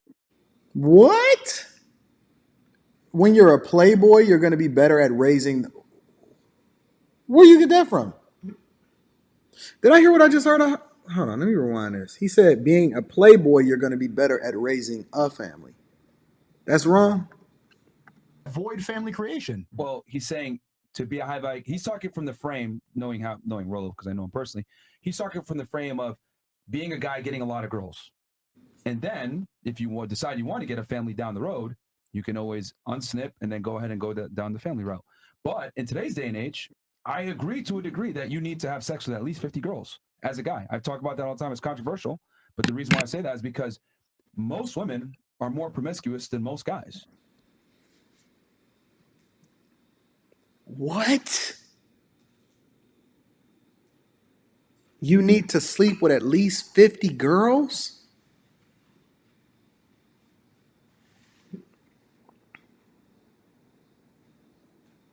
This can't be life. It cannot be life. You need to sleep with at least 50 girls? Come on, man. Come on. Listen. Look. Let's be real.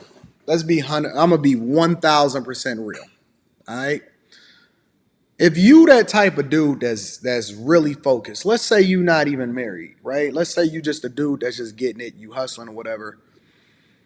Who has time to go and chase 50 hoes? Who has time? Listen, if you getting that bag, and I'm talking about a dude that's really getting that bag. I'm not talking about you going and you working 40 hours and then you go and you playing video games. Who has time to chase that many women? I don't even have time to spend with my own daughter half the time, let alone be chasing no hoes. What dude chases hoes that's really about that bag? Man, this is wild. This is wild, bro. Now I can see it. I can see why people say some of the things that they say about the guys that be in this space. This is too much. It's too much. I couldn't do it. I'm not doing it. So if you're a dude and you're getting out here and dating girls and you get your pee-pee wet with the first girl, she could sell you a dream and you'll be like, oh yeah, this is great. So guys got to get out there and be sexually experienced. So he's talking from the frame of being attractive. I think most guys out here, if you need to get a vasectomy in order to hit 50 chicks, then that means that you're going to probably be walking around with an STI shortly thereafter based off of the statistics. Is everybody getting tested before they just out here running through these holes? are not going to be able to control their sexual urges. So he's saying as a...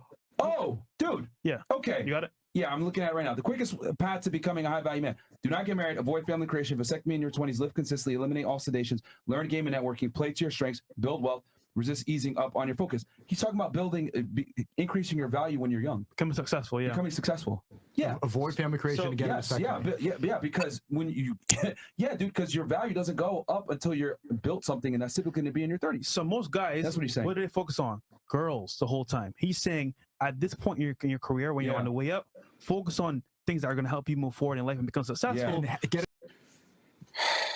Okay. There's so much wrong with this conversation, especially with regard to game, right? What is game? What is game? Your ability to be able to communicate with people is universal. You don't have to use no pickup lines. Look, I'm going to just be real. I've seen Fresh's pickup game. I've seen his lines that he used in order to get girls allegedly based off of the videos that was released. Y'all really think that that's game? You don't really need game to get girls. You just got to be confident and be yourself. Let me say it one more time for the people in the back. You don't need game. The only thing that you have to do is be confident and be straightforward and be yourself. And your ability to talk to people translates across the board. That means you can have a conversation in front of a woman. You can have a conversation in a boardroom. You can have a conversation with your peers. You can have a conversation with children. You can have a conversation with people that you've never met before, and then that allows for you to be able to network effectively. You don't need no game. You just got to be confident, be yourself, be chill. Don't be too overly excited as it relates to the people that you talk to. Give praise and admonition when needed, and pull back and not be too much of a fanboy when you get in front of people that's actually significant, and just learn how to add value into people's lives. It's that simple. It's not that difficult. That's just right off the top of my head. You don't need game. You just got to be chill, be yourself, and then be able to be around the people that actually add value into your life to be able to have discernment. It's not that difficult. Game? Come on, man. You should be able to go up and introduce yourself to anybody and be able to have a conversation without even thinking twice about it. The problem a lot of times is that dudes think what they dick, which then leads the conversation, instead of just being chill, having a conversation, understanding that if she wants you, it's yours to lose, not yours to try to get and have game. Game? Oh, man, this is crazy.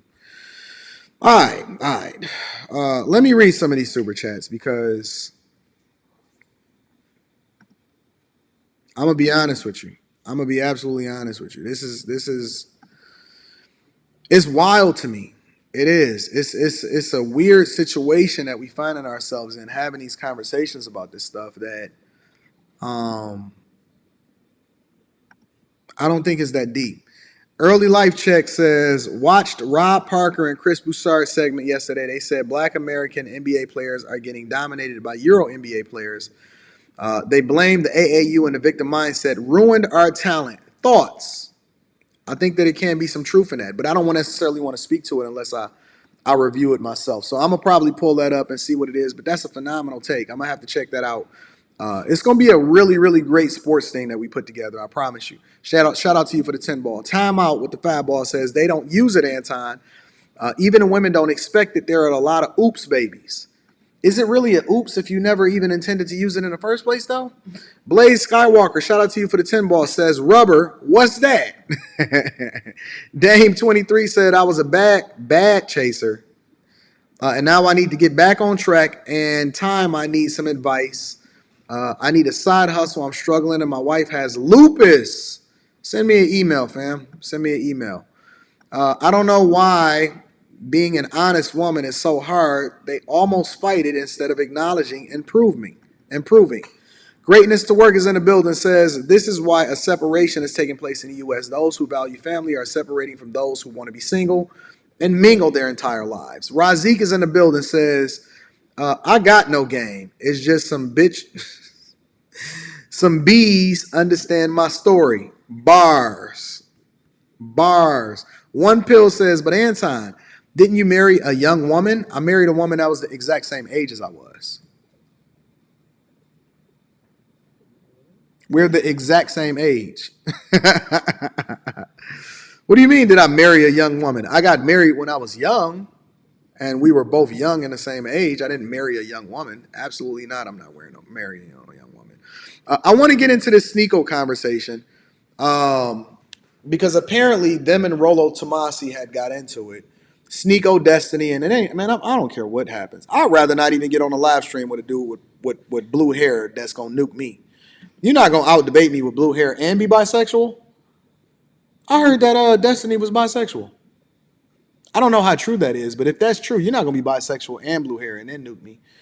Nah, you're not going to disrespect me like that. So before we get into that, though, let me go ahead and get y'all to hit a like for the YouTube algorithm, subscribe to the channel, and turn on your notifications. And then more importantly, make sure you subscribe to the Patreon. Link is in the description as well as pinned to the top of the chat. Let's go ahead and take a commercial break, ladies and gentlemen.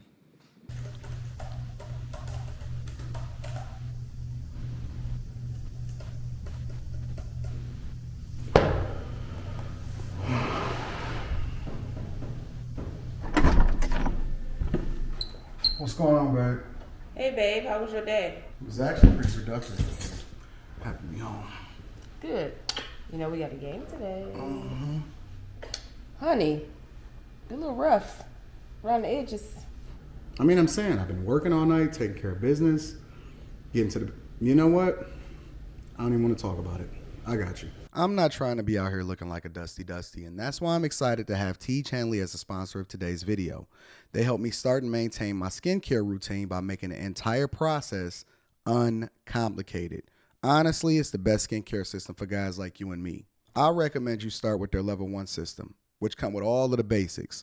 A daily face wash to get rid of the dirt and grime on your skin, a 2 times per week exfoliating scrub to get rid of the dead skin cells, an AM moisturizer with SPF 20 because you should always be protecting your skin from the sun, and a PM moisturizer to help your skin stay hydrated and healthy throughout the night. My favorite part about Teach Hanley is that every box comes with an instruction card that tells you when to use each product, how much to use, and in what order. In addition to amazing skin, members of Teach Hanley get tons of benefits, including at least 20% off the retail price and the ability to customize your box. And because Teach Hanley is sponsoring today's video, they're offering my viewers an amazing deal. Just click the first link in the description. You'll get 30% off your first box plus a free gift. Click the link and get started today. We're taking care of ourselves. Self-care, fellas, is the first step to be able to get to that bag, to take care of business, and be on top of things and level up in every aspect of your life. Feel the Teach, my friends. All right, now that y'all got that Teach pack, 30% off your first order plus a free gift. The link is in the description. Let me read some more super chats and then we're going to get into the second part of the show. Cliff Williams says, my comment on subversion flew over your head yesterday. The term subversion doesn't just apply to governments. It applies to overthrowing a system or power. In my opinion, this is why the reasoning of people don't make sense. Yeah, but that's a tricky term because it usually applies and ultimately runs up to government entities. But we'll have that conversation. Shout out to you, Cliff. I appreciate you for the super chat. Shout out to you for holding me down. DP says, fellas, y'all might end up with that house in Virginia listening to these fools running through these 304s. Stay disciplined. Executive Suite MLE says, the problem with Fresh and Fit is they have extreme talking points that speak mostly to losers who don't have the confidence to apply that stuff anyway. But it's profitable for them, and so they're going to continue to execute on it. Aaron says, thoughts on a writer's strike in Hollywood, soon to be directors and actors strike, could be a good, bad conversation. We can have that conversation. Listen, y'all can talk about anything that y'all want when we do the live stream tomorrow, because you know on Fridays, I allow for y'all to be able to cam up and give me y'all thoughts. So shout out to y'all. All right, let's get into Rollo Tomasi. All right, Rollo Tomasi. Now, again, I don't know anything about Rollo Tomasi as far as what he stands for. I've never really caught his live stream. Maybe I'll do a review on the Rollo Tomaso. Maybe I'll pick a day of the week and I'll just like review some random person's live stream that y'all want me to review or something like that. But Rollo Tomasi apparently called in to debate Sneako and Destiny. So I'm going to go ahead and get into that video. Make sure y'all hit a like for the YouTube algorithm, subscribe to the channel, and turn on your notifications. Should be interesting. Should be a very, very interesting dynamic. Again, I'm never letting a dude with pink hair or blue hair, and it's good hair, and he got that good hair. You know what I'm saying? I'm never letting a dude with this type of hair disrespect me. But I haven't seen the video yet, so this is a clip that you guys sent me. We're going to go ahead and play it and see what the word is. 100%. 100%. If I wanted to learn how to become a successful man, I'd go to Rollo before going to Sneako or Destiny, two grown-ass men who argue like teenage boys. All right, so a 55-year-old guy calling us douche nozzles to someone who's like 3 times younger, that's a mature way to argue? Damn. If that's your idea, then okay. Wow. Shots fired. That's just what happened on the show. This is a great debation. Do you have anything to say? Like you called in. Great debation. Where can they find y'all?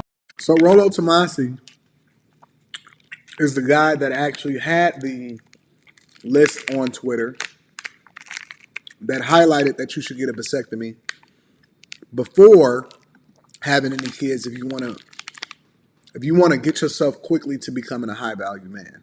All right. So this is the guy right here. The white guy on the right that is calling in to then debate Sneako and Destiny. Let's continue. I mean, they know where to find. We plugged him out. Go back to Twitch. That's some advice for you. That's some real advice for you guys. You guys have no business fucking being in any of this shit right here. You're not ready to have a fucking adult conversation. I've seen you chatting more than any other name in the chats. I re-chat like whenever I stream, which is when I'm online, and you're in there more than me. True. So calling us Twitch, well, actually, I'm banned on there. I'm on Rumble, but yeah, if you want to pull the online card, then maybe get off the internet a little bit and chatting all day. That's a hard pill to swallow right there. You can't tell somebody to go over to Twitch and that you're an internet thug. If you've been being internet thugging in the chat all day, that's a fair assessment. That's a fair assessment. Yo, Rollo looked like he looked disgusted right now. He looked absolutely disgusted. So you can't say something about somebody and then they use it back at you.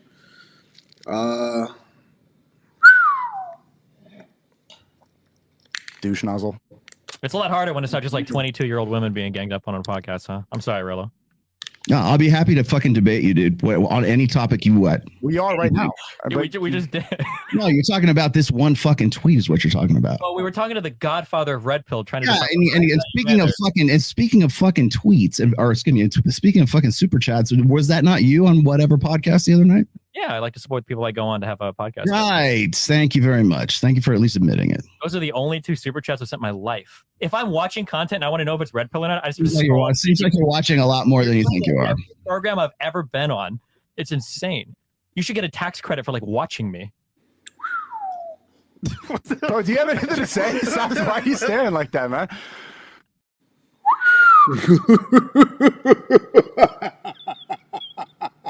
I'm never going to let a dude with blue hair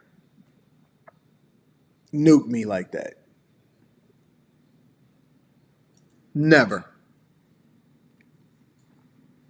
I'm not going to let a dude with blue hair just go off on that. Don't tell me that I deserve a tax credit for watching him so much. Oh, no. Oh, no. That hurt. That absolutely, positively bothered my soul because I don't know how you can go back. I don't know how you can combat that. You know what I'm saying? If you consume all of my content all the time, and then you trying to pull up on me in a debate or whatever like that, that becomes a problem.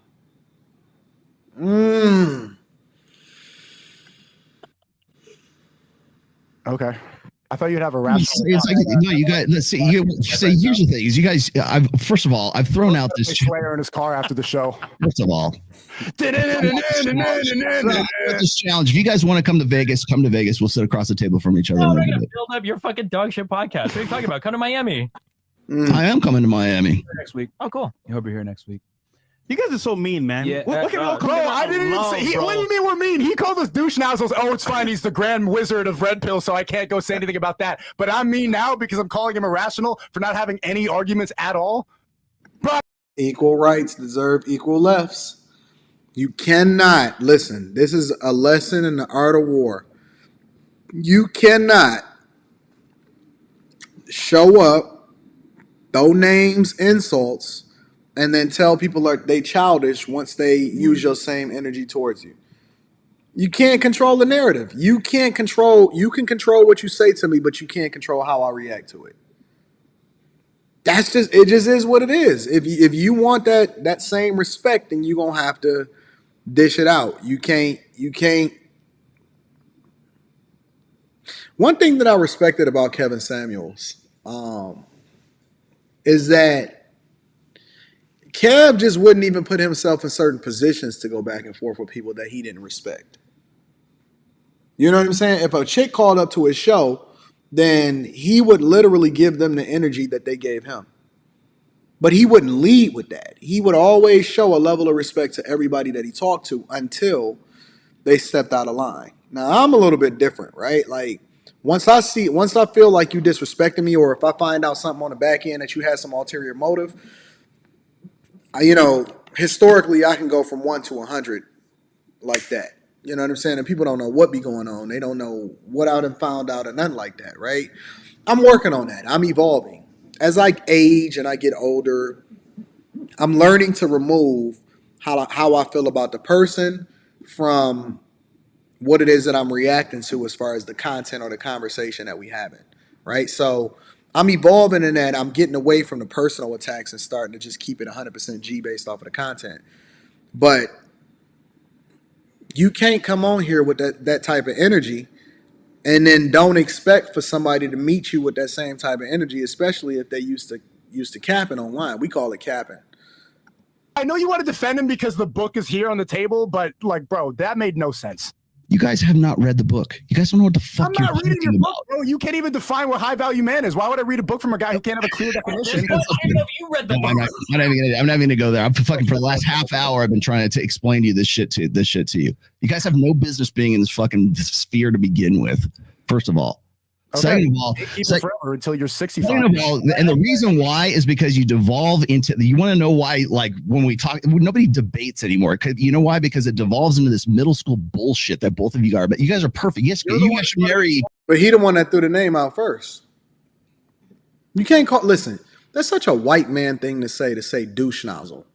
What is what is a douche nozzle? You douche nozzle. I wouldn't even get offended if somebody called me a douche nozzle. I would just be like, what? What is like? You can't get offended if you call somebody a name first and then they start to go nuclear on you as a result of it. You don't want to, and it's, I've never listened to Rollo Tomasi again, but he's doing a lot of white man things right now. He's saying, let's meet up and debate. You know, usually black people, they be like, well, let's pull up. You know what I'm saying? Pull up and we going to see what's happening. He talking about come to Vegas and debate. I'm going to be in Miami and we're going to sit across the table and have a hard discussion.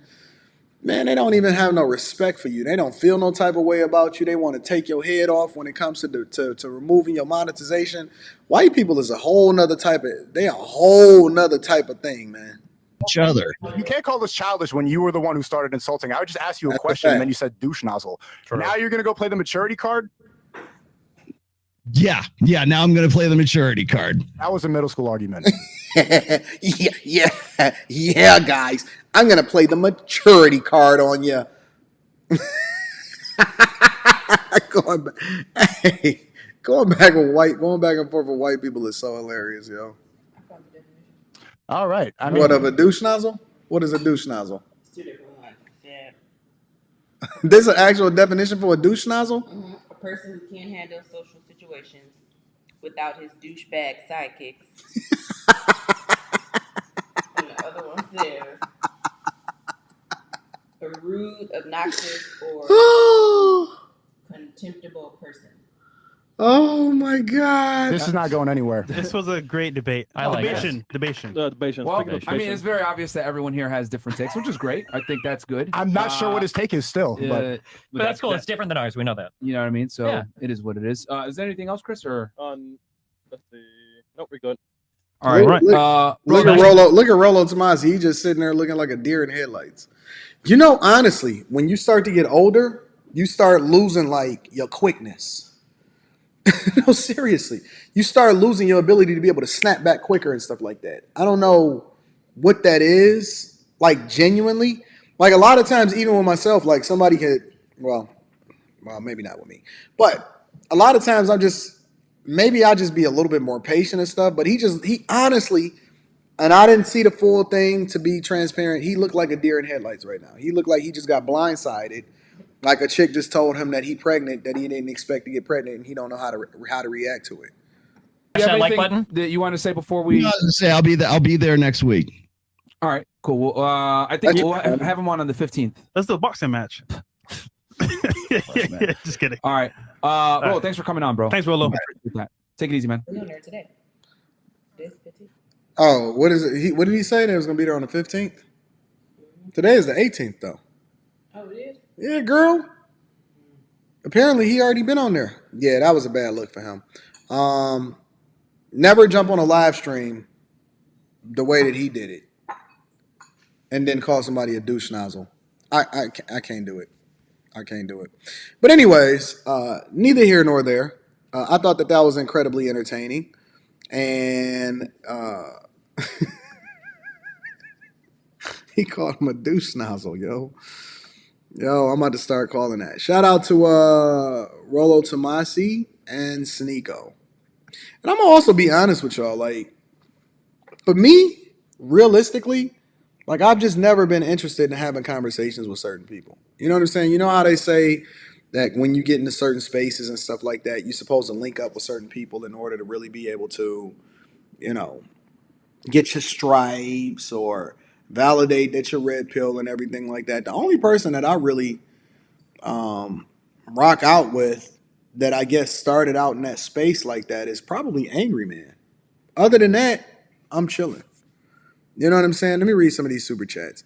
Mr. Hylel says, after listening to that new NBA Youngboy and all that demonic energy, I no longer fault Ja Morant. Pure madness. Yeah, you do. You should fault Ja Morant. You should still fault Ja Morant. Timeout says Sneako got rich off of red pill talking points. Honestly, some of these people just don't even hit my algorithm. I'm going to be honest with y'all. Like, it's just not even a thing.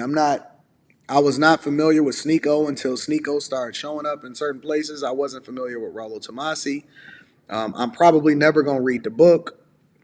But the reality is that we all still really living in the Matrix if you just really want to know the truth. Right? And sometimes it's good to stay plugged into the Matrix, and sometimes it's good to unplug yourself because people are not prepared for what the truth is. And if you really look at it holistically, right? Let's take this whole Sneako, Rollo Tomasi, Destiny, Fresh and Fit conversation debate, right? And ultimately, it all comes back down to the money because, views equal money, visibility, all of that other type of stuff, right? But I think that you can also age out. I think you can age out to where you then become a part of the Matrix because you don't realistically understand what's going on out here in these streets. And one of the reasons why I like to stay active, a lot of people often see me and they meet me out in the streets. We flick it up. Next thing you know, I see the pictures on Instagram. Yo, Anton hit me up and told me to come out. No, I didn't. We just seen each other in person. We just flicked it up. People be capping. Yo, Anton hit me up. He told me to meet him at this spot. And so I just so happened to be there picking up lunch and but I don't bust the bubble. You know what I'm saying? I rock out. I act like it was all good and it was dandy and we cool and stuff like that. But I try to stay connected. I try to stay involved by also having conversations with people, participating in what's going on in society, and staying aware of what's going on. It's almost like a rapper can't really make an album that touches the pulse of the streets if he not really knowing what the streets is talking about. You know what I'm saying? Which is why a lot of these rappers age out, and aging out is cool. You gotta know when to gracefully bow out and when to still stay involved because it's not always conducive for the direction of your life that you're going in, right?